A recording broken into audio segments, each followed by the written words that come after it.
नमस्कार। Donald Trump ने अभी अपनी एक रैली में एक ऐसी बात कही कि पूरे दुनिया में हंगामा मच गया।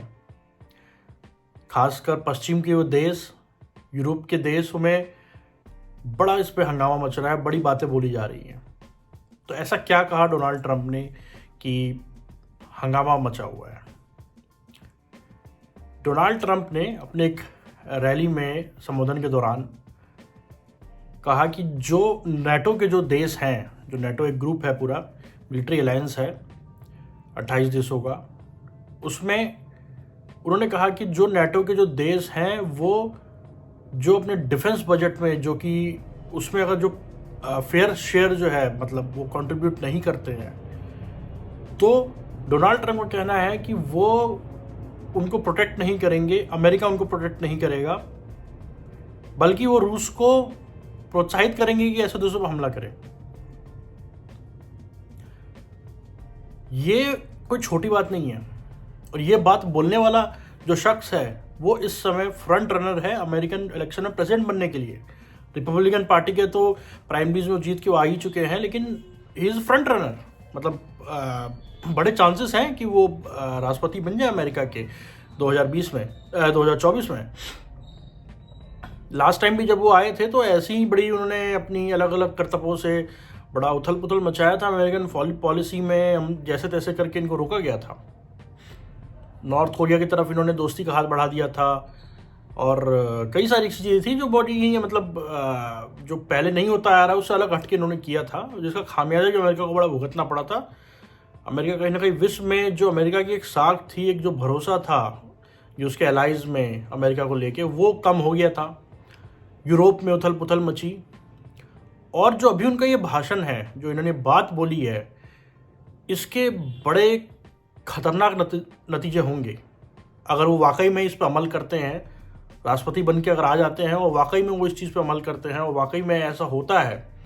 देखिए, नेटो एक अलायंस है जो द्वितीय विश्व युद्ध के बाद बना था, सोवियत यूनियन के खतरे को देखते हुए, कि अगर एक पे भी हमला होता है, किसी एक नेटो के एक सदस्य देश पे हमला होता है, कोई बाहर की कोई ताकत, जो नेटो से बाहर की कोई ताकत हमला करती है, तो सारे सदस्यों पे हमला माना जाएगा। तो एक मिलिट्री अलायंस था जिसने बड़ा एक रोल प्ले किया था द्वितीय विश्व युद्ध में, और सोवियत यूनियन को बांध के रखने में बड़ी भूमिका निभाई थी। लेकिन जैसे ही सोवियत यूनियन का विघटन होता है, वो उसकी वो महत्ता जो थी वो उस तरीके की नहीं रही जो कोल्ड वॉर के समय हुआ करती थी। आज डोनाल्ड ट्रंप के इस भाषण के बाद जो पूरे स्ट्रैटेजिक जो ये कल्चर है और जो पूरी एक जगत है, उसमें ये सोचने में मजबूर कर दिया है कि अगर ये शख्स जीत कर आ जाता है तो क्या तृतीय विश्व युद्ध, जिसकी संभावना अभी मतलब वो दिख रहा है कि ऐसी संभावना है, तो क्या वो सही में हो जाएगा? ये कोई आम बात नहीं है, ये कोई आम घटना नहीं है। अगर डोनाल्ड ट्रंप जीत कर आते हैं और वो ऐसा करते हैं, और दूसरा एक तो उनके भाषण से जरूर रशिया को ये मतलब प्रोत्साहन मिला होगा। और देखिए, रूस में जो राष्ट्रपति व्लादिमीर पुतिन है, या रूस क्या चाहता है, पहले समझने की जरूरत है। रूस जो है वो अपना जो पुराना उसका जो गौरव था, जो पुराना कोल्ड वॉर में दौरान द्वितीय विश्व युद्ध के बाद जहाँ तक रूस था, सोवियत यूनियन का स्फीयर ऑफ इन्फ्लुएंस था, वहाँ पे कहीं ना कहीं जो पुतिन है वो ये मानते हैं कि सोवियत यूनियन के विघटन के बाद जो रूस के साथ बड़ा गलत हुआ। और आम रूसी में भी भावना है कि सेकेंड वर्ल्ड वॉर में उनका बहुत बड़ा रोल था, हिटलर को हराने में, नाजियों को हराने में। और सोवियत यूनियन की सेना बर्लिन आई, अमेरिका ब्रिटेन की सेना बर्लिन आई, लेकिन जो वापस गया है वो सोवियत यूनियन गया, जबकि अमेरिका और एलाइज जो थे वो वापस ईस्टवर्ड मूव करते रहे। कहा जाता है कि गोरबाचोव से उस समय के राष्ट्रपति रोनाल्ड रीगन ने ये बात कही थी कि अगर सोवियत यूनियन जो है वो कोल्ड वॉर में ख़त्म करने की भूमिका निभाता है अगर, तो नाटो जो है वो आगे ईस्टवर्ड नहीं जाएगा, रूस की तरफ नहीं बढ़ेगा। लेकिन सोवियत यूनियन के विघटन के बाद से हमने देखा कि कैसे जो नाटो है जो आगे की तरफ, ईस्टवर्ड की तरफ बढ़ता चला गया। कभी पोलैंड और फिर ये सारे देश जो है नाटो में आ गए, यूरोपियन यूनियन का हिस्सा बन गए। और जो प्रॉपर सोवियत यूनियन के देश है जो विघटन के बाद अलग हुए थे, लिथुएनिया, तो ये सारे देश जो थे वो भी आज के डेट में नाटो का हिस्सा बन गए, वो यूरोपियन यूनियन का हिस्सा बन गए, और ये सब रूस के बॉर्डर पे हैं, ये रूस से लगे हुए बॉर्डर पे ये देश हैं, तो रूस इनको खतरा मानता है। अभी हमने हाल में देखा फिनलैंड और स्वीडन भी नाटो का हिस्सा बने। तो रूस बेचैन है, रूस में बदले की भावना है, पुतिन जो है उनके मन में है ये सारी चीज़ें, वो पश्चिम को सबक सिखाना चाहते हैं, वो जो उनका स्फीयर ऑफ इन्फ्लुएंस था सोवियत यूनियन का, वहाँ वो वापस आना चाहते हैं। और कहीं ना कहीं अमेरिका एक ऐसी ताकत है जो रोकता है रूस को, और अमेरिका के राष्ट्रपति जो माना जा रहा है कि जो हो सकते हैं, होंगे, उनकी तरफ से ऐसा बयान आना ये वाकई में खतरनाक बात है, क्योंकि अगर ऐसा होता है तो इसके क्या नतीजे होंगे। हम देख रहे हैं कि यूक्रेन युद्ध के बाद से दुनिया बड़ा अस्त व्यस्त हो गई है, व्यवस्था, मतलब वर्ल्ड ऑर्डर की जब बात करते हैं वो तो वर्ल्ड ऑर्डर खत्म हो गया, कि नए वर्ल्ड ऑर्डर को हम देख रहे हैं, मल्टीपोलैरिटी का समय है, और एक पूरे विश्व में एक मतलब माहौल है कि कोई देश भी नियम कानून को मानने को राजी नहीं। यूनाइटेड नेशन जो है बिल्कुल ही मतलब बोलते खत्म सा हो गया है, उसका कोई प्रभाव नहीं है, उसकी कोई बात सुन नहीं रहा है। तो ऐसे में ये बयान आने से रूस को प्रोत्साहन मिलेगा, और रूस जो है वो एक बार तो कोशिश ज़रूर करेगा कि जो उसका स्फीयर ऑफ इन्फ्लुएंस था वहाँ तक वो पहुँचे, और किसी तरह अगर रूस जो है वो जंग कर देता है या कोई इस तरह की मिसकैलकुलेशन हो जाती है, उसके बाद क्या होगा, क्या अमेरिका नहीं आता है तो फिर यूरोप का क्या होगा। एक आप देखिए कि इजराइल और पैलेस्टाइन जो गाजा में कॉन्फ्लिक्ट चल रहा है, उसके असरात जो है पूरी दुनिया में दिखते हैं। यूक्रेन की वजह से हम देख रहे हैं पूरी दुनिया जो है इस समय बड़ा ही त्राही त्राही कर रही है। तो जब वाकई में ऐसा होगा कि रूस जो है वो पूर्वी यूरोप पे हमला कर देगा, या ब्रिटेन पे या फ्रांस या ऐसे देशों पर हमला कर देगा, तो उसके बाद विश्व में क्या माहौल होगा।